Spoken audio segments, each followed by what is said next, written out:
Моментът,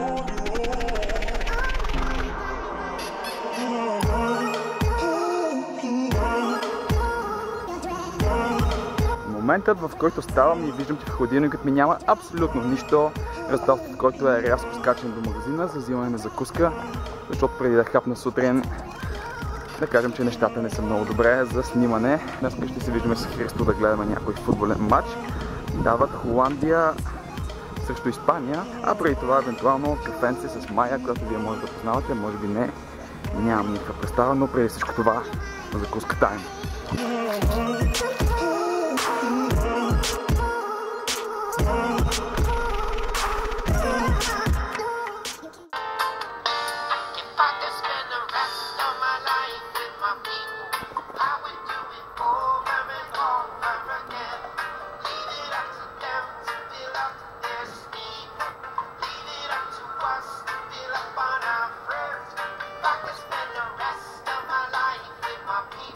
Yes Healthy Breakfast наистина винаги ме зарежда супер много за един страхотен ден.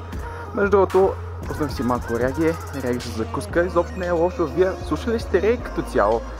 Африканска музика, какво мислите за африканската музика? Отдолу има едно линкче, ако сте цъкнете, вижте го. Аз не съм много се заребих по нея, много ми харесва. Има един такова настроение, емоция, която излучва.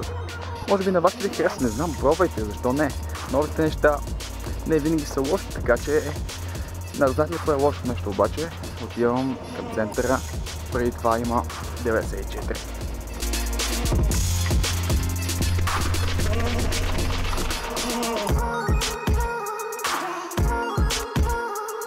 Окей, аз се озовах на площад Славейков, който е известен с многото книги, които продават. Имаме среща с Майя пред Макдоналдс, забележите пред Макдоналдс, а не в Макдоналдс, никога в Макдоналдс. А между другото и факт деня за вас е, че Петко и Пенчо Славейков, ето ги тук, са баща и сина, не са братя, както вие може да си мислите. Много от вас го бъркат, а не трябва да се бъркат, хора, basic knowledge. Basic knowledge, а Майя закъснява вече супер много.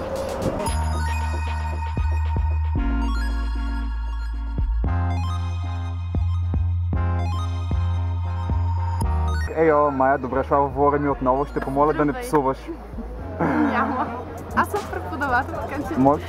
Кажи ми колко време закъснявам. Не. 22 минути. Пак FaceTime. Кабелар не има. 22 минути закъснение. Трябва да си доста толерантен да изчакаш Майя да дойде.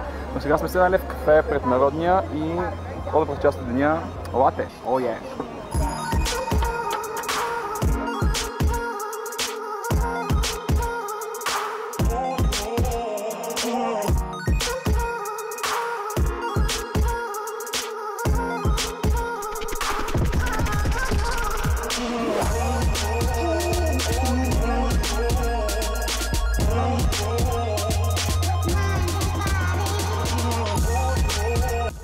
Не става работата.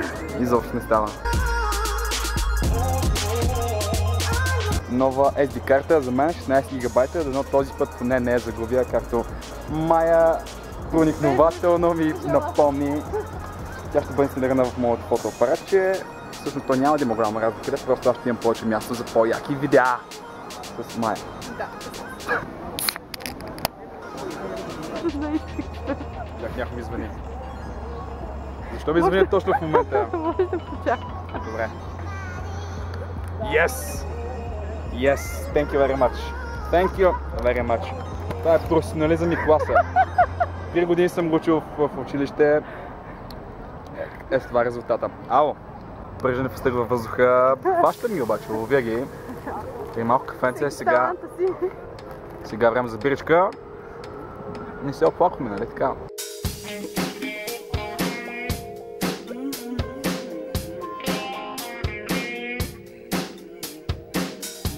Нещата рязко ескалират в chill session, паркове градинки пред Народния, Сокол. Бисквитки за тебе.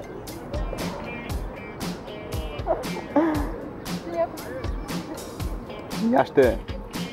Храна за всички. Хуманитарна помощ за всички. Ей, няма да се биете. Не се бийте. Не се бийте. Но. Без бой.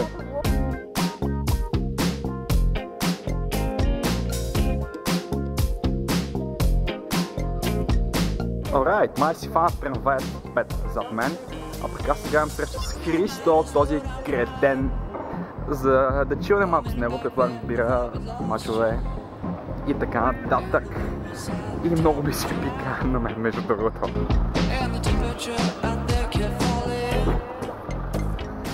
Ейо! Христо е тук и здравейте! Long time no see. Искам само да ви покажа колко е бял. Погледнете разликата. Прилича на черно негрече в сравнение с него. Вижте как карат следите си без мен. Така и не се научи да се държиш като белите хора. С лицето ще има да наваксваме, но преди това май е време за бира, за футбол и за какво ли не. Преди да наваксаме, ще те накласим. Образно казвам. Или междувременно.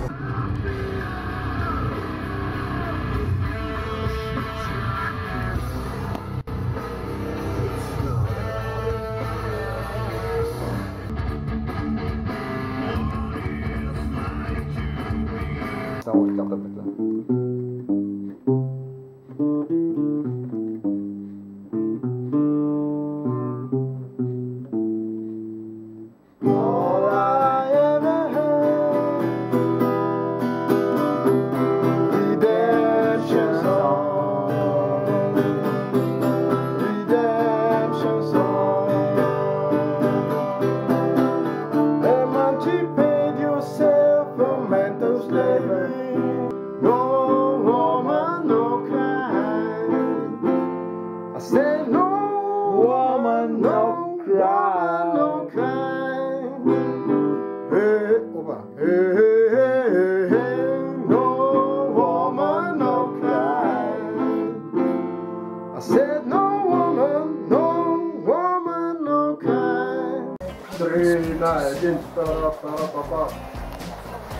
Въпросът е Испания или Холандия.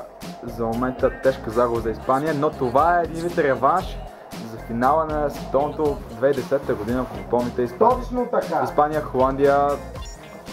Колко свърши Испания, Холандия? 3-0 ли свърши тогава? Нещо подобно, но беше тежка победа за Испания. Време за отмъщение.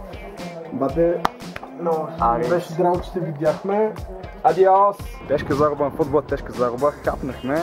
Пилите много добре. Сега сме отново на площад Гарибалди и е време за рок-н-рол диско тайм, мисля.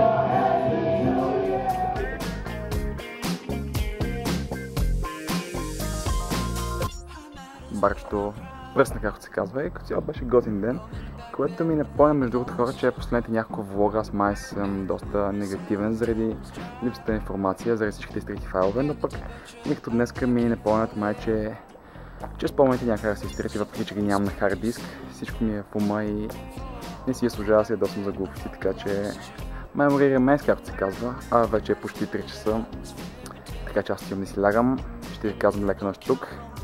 Ще се видим скоро, хора, а до тогава не забравяйте да си носите усмивките. Окей, чао!